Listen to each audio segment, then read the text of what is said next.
Covid प्रबंधों को लेकर मीटिंग बुलाई है, किस तरह की दिक्कतें हैं जो सामने? देखिए, लगभग सभी विषयों के ऊपर चर्चा हुई है।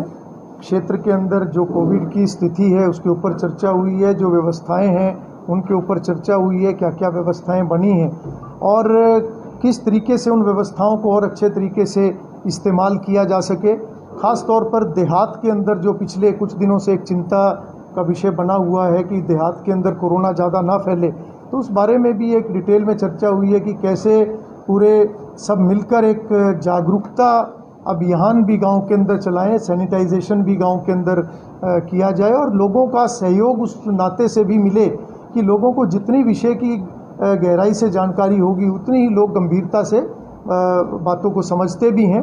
तो ऐसी सभी बातों के ऊपर चर्चा हुई है, चाहे वो वैक्सीनेशन की बात है, चाहे वो टेस्टिंग की बात है, चाहे वो आइसोलेशन सेंटर्स बनाने की बात है, शहर के अंदर सफाई व्यवस्था की बात है और जो भी व्यवस्थाएं पिछले दिनों में खड़ी की गई हैं उन सब के ऊपर डिटेल में चर्चा हुई है। विधायक जी, ग्रामीण क्षेत्रों में जो है कोविड सेंटर बनाए गए हैं, लेकिन ग्रामीण नहीं पहुंचे।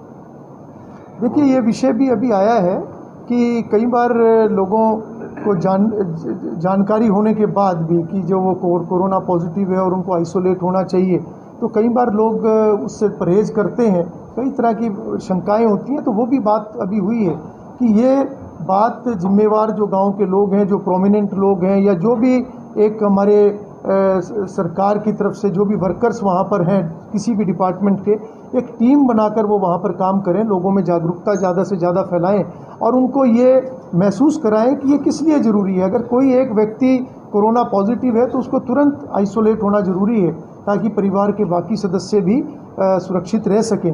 और आज के दिन जो पहला मूल मंत्र है, सबसे पहले अपनी सुरक्षा, हमारे परिवार की सुरक्षा। अगर हम सुरक्षित हैं तो पूरा समाज सुरक्षित है, तो ये योगदान हमारा समाज के प्रति हो सकता है। और दूसरी बात ये है कि अगर किसी को कोरोना हो गया तो उनको ये दृढ़ संकल्प होना चाहिए कि मेरे कारण से किसी और को कोरोना ना हो। अगर इन दो बातों का भी अगर ध्यान रखा जाए तो मैं समझता हूँ कि बहुत जल्दी स्थिति ये कंट्रोल में होगी। वैसे पिछले दिनों में जितनी व्यवस्थाओं के अंदर सुधार आया है, मैं समझता हूँ कि बहुत अच्छा काम सरकार के नाते मुख्यमंत्री जी जो आधी रात तक बैठकें करते हैं, पूरा प्रशासन दिन रात सभी लगे हुए हैं, चाहे हमारे वो हेल्थ वर्कर्स हैं, चाहे हमारा पुलिस प्रशासन है, हमारे प्रशासनिक अधिकारी हैं, सभी विभाग, क्योंकि सभी मिलकर इस समय एक कोरोना के खिलाफ लड़ाई लड़ रहे हैं और मैं समझता हूं जल्दी इसको कंट्रोल किया जाएगा। विधायक जी, आप लगातार बैठ के आयोजित हो रही है प्रशासन की, आपकी सभी शामिल हैं, तो कोई वार्ड घरोंडा शहर का या कोई गांव ऐसा चिन्हित किया जहां पर कुछ ज़्यादा परेशानी आई है अभी तक देखने में? देखिए, पूरे हरियाणा प्रदेश में ऐसे गाँवों को चिन्हित किया गया है और उसी तरीके से घरोंडा के अंदर भी हमारा, अगर हम इस उपमंडल की बात करें तो बरसत, चौरा, कालरम, बस्ताड़ा, इस तरीके से चिन्हित किया गया है। डोर टू डोर जो हमारी एक टीम वहाँ पर सरकारी टीम, वो घर घर जाकर स्क्रीनिंग करना, एक एक सदस्य को देखना कि कहाँ किसको कोई अगर लक्षण मिलते हैं तो किस तरीके से उनको आगे का उनको एक फॉलोअप होना चाहिए, कैसे उनको पूरा गाइड करना, तो वो सारा विषय चला हुआ है। उन्हीं में से कुछ चीज़ें निकल कर आई हैं जिनके ऊपर अभी आज हमने आगे चर्चा भी की। सर, घरोंडा में कोविड सेंटर जो बनाया गया है, क्या कुछ फीडबैक मिलता है जनता से, किस प्रकार से देखते हैं? देखिए, एक बहुत अच्छी व्यवस्थाएं ये बनी हैं जो सरकार ने सभी CHC स्तर पर जो कोविड सेंटर स्थापित किए हैं। घरोंडा के अंदर भी जो बेड पिछले दिनों में जो स्थापित हुए हैं, मैं 3 दिन पहले घरोंडा के CHC में भी गया था और वहाँ पर मैंने देखा कि सभी बेड वहाँ पे ऑक्यूपाइड थे, वहाँ पे पूरे मरीज थे। हमने सबसे बात भी की, जो उनके साथ अटेंडेंट आए हुए थे उनसे भी चर्चा की, वो सभी इस बात को लेकर सेटिस्फाइड थे कि प्रबंध काफ़ी अच्छा है। साथ साथ हमने वैक्सीनेशन सेंटर भी चेक किया और वहाँ पर जो अन्य, चाहे वो टॉयलेट की व्यवस्था है, दूसरी व्यवस्थाएं हैं, उन सभी व्यवस्थाओं का भी जायज़ा लिया। तो कुल मिलाकर बहुत अच्छे तरीके से सभी लगे हुए हैं। इसके अलावा हमारे क्षेत्र में चाहे अर्पणा हॉस्पिटल है, चाहे RPIT हॉस्पिटल है, उनका भी मैंने दौरा किया। मैं उनके कोविड सेंटर के अंदर कोविड वार्ड में भी जाकर मैं देख कर आया हूँ, वहाँ पर भी व्यवस्थाएं काफ़ी ठीक थी। तो मैं समझता हूँ कि बहुत सुधार व्यवस्थाओं को काफ़ी अच्छा किया गया है, क्योंकि पिछले दिनों में थोड़ी ऑक्सीजन की दिक्कत कुछ दिन काफ़ी रही थी, तो वो सभी दिक्कतें अभी दूर हैं। मैं समझता हूँ कि पूरा समाज, जागरूक समाज के नाते जिम्मेवारी निभाते हुए इस समय में अपना रोल अदा करे तो कोई कारण नहीं, कोरोना को मिलकर हम सब हराएंगे। विधायक कल हिसार में घटना जो हुई है किसानों को लेकर जिस तरह से गतिरोध था और वो लगभग पूरे प्रदेश से फैली, किस तरह देखते हैं, क्या असर रहेगा? देखिए, जो भी कल हिसार के अंदर हुआ, मैं समझता हूं कि ये समय इन बातों का नहीं है। आज पूरी मानवता के ऊपर एक संकट है कोरोना के कारण से, और आज उस कोरोना से जब पूरा विश्व लड़ रहा है, पूरा देश लड़ रहा है, पूरा प्रदेश एक एक गांव के अंदर आज कोरोना के मरीज हैं, अगर इस भयंकर लड़ाई के अंदर जो व्यवस्थाएं खड़ा करना, उसको बढ़ाना, अगर ऐसे कामों में भी विरोध होगा तो मैं समझता हूं कि ये घोर निंदनीय है। इस तरह का काम नहीं होना चाहिए।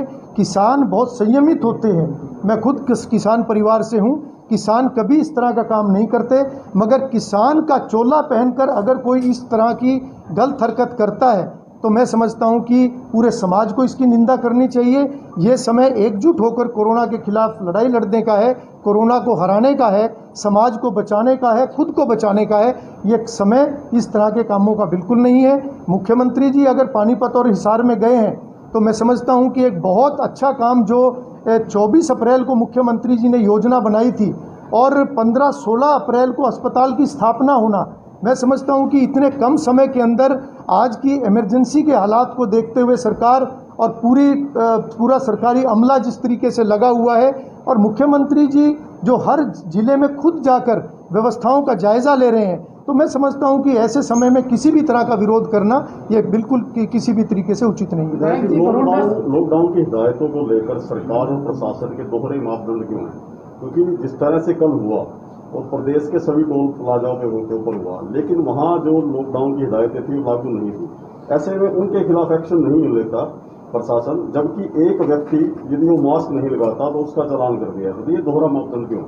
देखिए, सरकार समय समय पर ये अपील सरकार ने की है कि ये जो समय है, ये समय वास्तव में कोरोना से लड़ने का समय है, खुद को बचाने का समय है, समाज को सही दिशा में आगे बढ़ाते हुए समाज की मदद करने का समय है। और कई बार अपील करने के बाद भी अगर इस तरह की बात होती है तो मैं समझता हूं कि इस बात को गंभीरता से सोचना चाहिए। किसान नेताओं को भी इस बात को समझना चाहिए कि ऐसे समय के अंदर इस तरह के काम ना हो, क्योंकि ये समाज हित में नहीं है। विधायक जी, कल जिला उपायुक्त जिन्होंने CHC का दौरा किया था तो कल भी सामने आया, पहले से भी सामने आया, डॉक्टरों की और नर्स की कमी है CHC घरों में। इस पर क्या काम होगा? देखिए, 3 नर्सों की अपॉइंटमेंट अभी कल हो चुकी है, जल्दी वो ज्वाइन करेंगे। उसके अलावा भी हमने ये चर्चा की है और SMO डॉक्टर साहब भी यहाँ पर बैठे हुए हैं, हमने भी इस बात का किया है, क्योंकि अगर उसके बाद भी कोई कमी रहती है तो जहाँ से भी प्रबंध होता है वो करें, हम उसके लिए पूरा इंतजाम करेंगे।